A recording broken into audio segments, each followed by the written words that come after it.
بسم اللہ الرحمن الرحیم۔ عباسی خلیفہ ہارون رشید کے سامنے ایک باغی کو ہتھکڑیوں سمیت پیش کیا گیا۔ یہ ایک خطرناک شخص تھا اور ہارون رشید اپنے دل میں یہ فیصلہ کر چکا تھا کہ اسے ضرور سزائے موت دے گا۔ ہارون رشید نے باغی سے غضبناک ہو کر پوچھا، بتاؤ تمہارے ساتھ کیا سلوک کیا جائے؟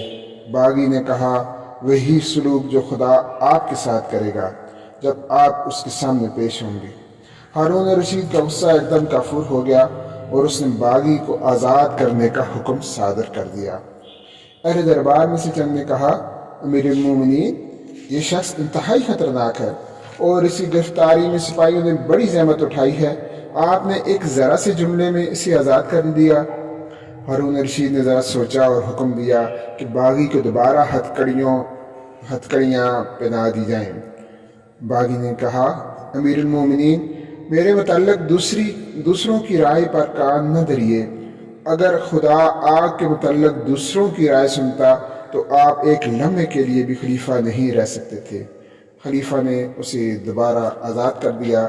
اس طرح اس حالت دماغی کی وجہ سے اس کی جان بچ گئی۔